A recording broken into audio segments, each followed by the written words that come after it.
Hello बच्चों, कैसे हैं आप? आई होप आप लोग ठीक होंगे बेटा।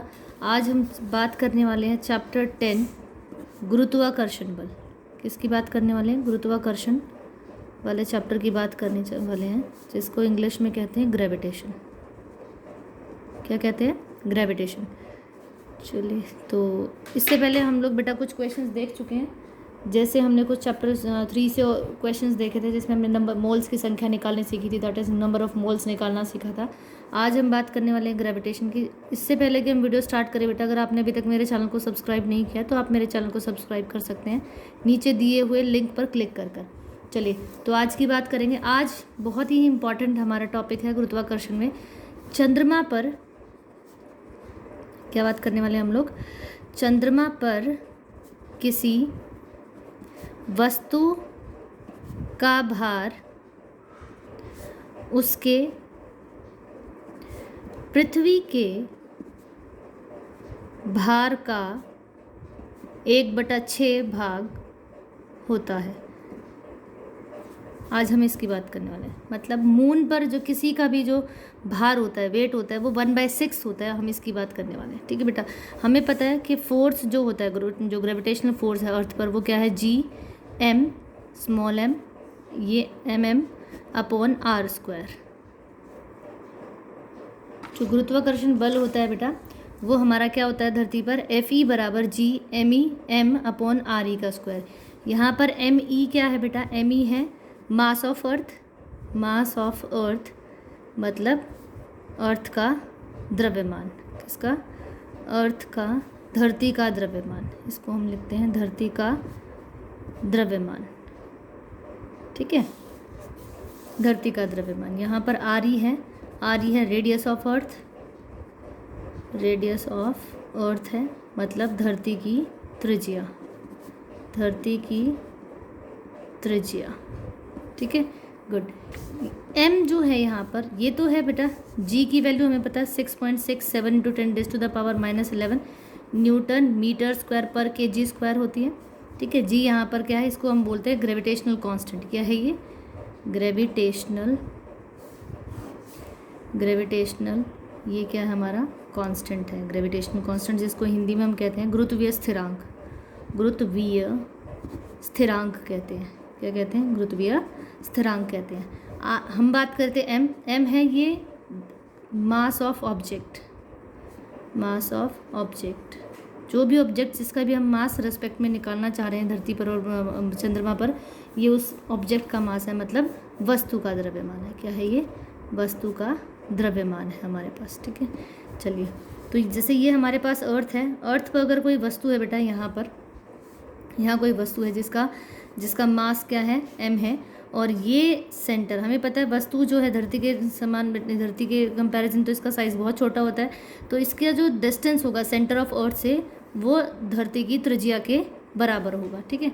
हमारे पास कुछ वैल्यूज़ हैं। हमें पता है मास ऑफ अर्थ जो हमारा फिक्स है। अब धरती का जो द्रव्यमान है वो तो सेम रहेगा, जो पृथ्वी का द्रव्यमान है वो तो बिल्कुल समान रहेगा बेटा, जिसकी वैल्यू हमारे पास क्या होती है? 6 × 10⁻24 kg, ठीक है।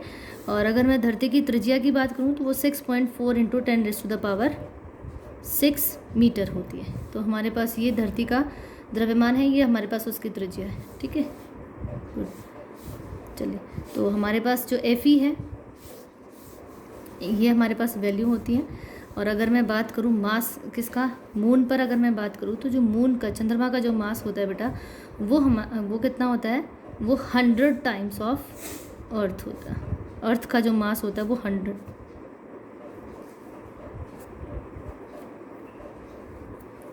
अर्थ का मास जो द्रव्यमान है धरती का, वो 100 टाइम्स मून के द्रव्यमान के बराबर होता है। अगर हम बात करें त्रिज्या की, तो धरती की जो त्रिज्या है वो क्या होती है बेटा?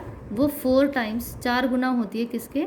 त्रिज्या, किसकी? मून की जो त्रिज्या है उसके 4 गुना होती है, ठीक है। ये कुछ हमारे पास डेटा जो हमें इसमें यूज़ करना है। हमारे पास दो चीज़ें, Fe क्या होता है बेटा? G me mass of earth मतलब धरती का द्रव्यमान, वस्तु का द्रव्यमान बटे धरती की त्रिज्या के स्क्वायर। अगर मैं FM की बात करूँ, फोर्स ऑन मून, जो ग्रेविटेशनल फोर्स है किस पर? मून पर था, चंद्रमा पर, वो क्या होता है? G m mass of moon मतलब चंद्रमा का द्रव्यमान, फिर m वस्तु का द्रव्यमान अपॉन r m का स्क्वायर, ठीक है। ठीक है, अब ये वैल्यूज़ जो हैं वो हम अपनी इक्वेशंस में रखेंगे। हमें निकालना क्या है बेटा, F M upon F E. ठीक है, एफ एम की वैल्यू रखेंगे M M M upon R M का स्क्वायर, और नीचे आएगी तो ये वैल्यू पलट जाएगी, दैट इज़ ये आपका आर ई का स्क्वायर, और नीचे जी एम ई और एम। अब वस्तु तो दोनों जगह समान है, वो कट जाएगी, जी भी वैल्यू भी समान है, वो भी कट जाएगी। एम एम की जगह हम क्या रखेंगे बेटा, एम एम क्या है हमारे पास, जो एम ई है वो 100 टाइम्स एम ई है, और आर ई हमारा, आर ई की जगह रखेंगे बेटा 4 टाइम्स आर एम, उसका स्क्वायर करेंगे।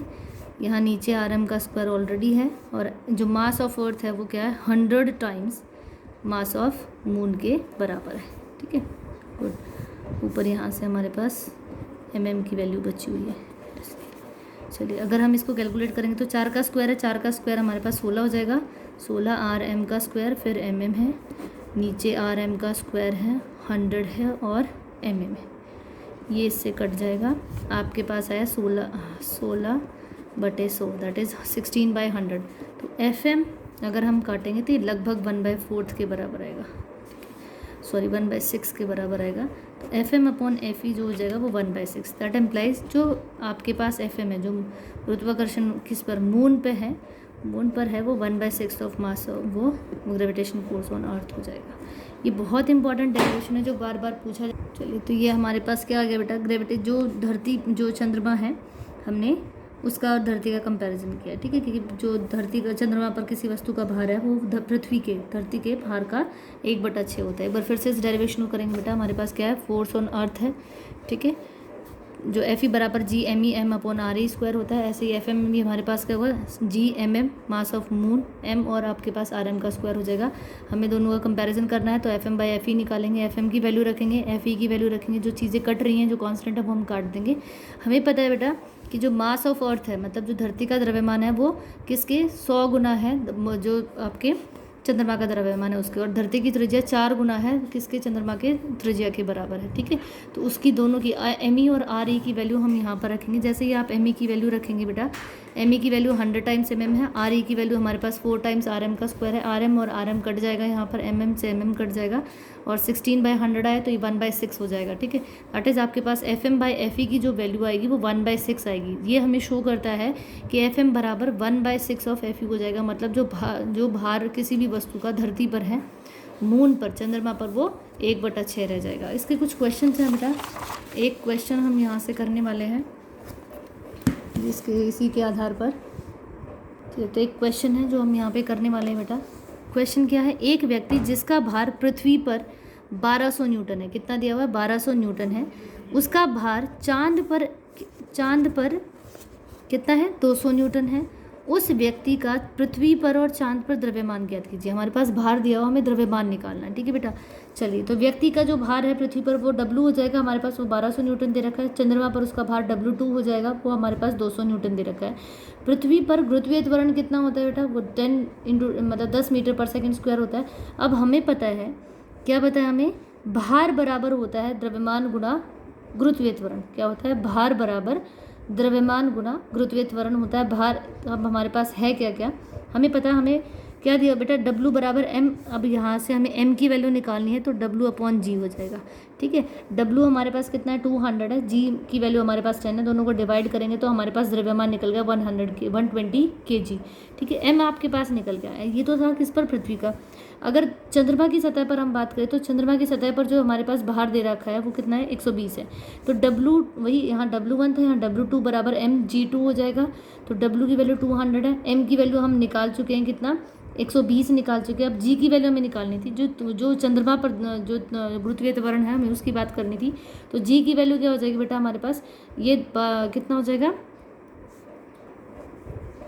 200/120 हो जाएगा। अगर आप इसको काटेंगे तो आपके पास बेटा ये आएगा 10/6 को आप काटेंगे तो 5/3, दैट इज़ 1.66 मीटर पर सेकेंड स्क्वायर। तो इस प्रकार से आप क्वेश्चन कर सकते हैं। एक छोटा सा क्वेश्चन और है बच्चे, जो थोड़ा मुझे इंपॉर्टेंट लग रहा है, दैट इज़ किसी वस्तु का द्रव्यमान ज्ञात कीजिए जिसका भार 49 न्यूटन है। क्या है, किसी वस्तु का द्रव्यमान ज्ञात कीजिए जिसका भार 49 न्यूटन है। अब हमें भार दिया हुआ, मतलब W की वैल्यू कितनी दी है हमारे पास, भार क्या होता है W की वैल्यू हमारे पास कितनी आ गई, 49 न्यूटन। या जी की वैल्यू धरती पर कितनी होती है बेटा 9.8 मीटर पर सेकंड स्क्वायर होती है, ठीक है। डब्लू बराबर हमारे पास फॉर्मूला क्या है एम जी। अब डब्लू की वैल्यू हमारे पास 49 दे रखी है, जी की वैल्यू 9.8 है, तो एम की वैल्यू हमें निकालनी है। तो एम को तो यहीं रखेंगे, जी इसके नीचे चला जाएगा तो डब्लू बाई जी हो जाएगा। डब्लू की वैल्यू आपके पास 49 है, जी की वैल्यू कितनी है 9.8। अगर आप इसे काटेंगे तो आपके पास क्या आएगा 5 kg आ जाएगा। तो आपको पता चल गया कि जिसका भार 49 न्यूटन था उसका द्रव्यमान कितना है 5 kg है, ठीक है। कितना है बेटा 5 kg। आई होप आपको समझ आया होगा बेटा। चलिए, अगर आप अभी तक आपने मेरे चैनल को आपने सब्सक्राइब नहीं किया है तो आप नीचे दिए हुए लिंक पर क्लिक करके मेरे चैनल को सब्सक्राइब कर सकते हैं। चलिए, थैंक यू बेटा।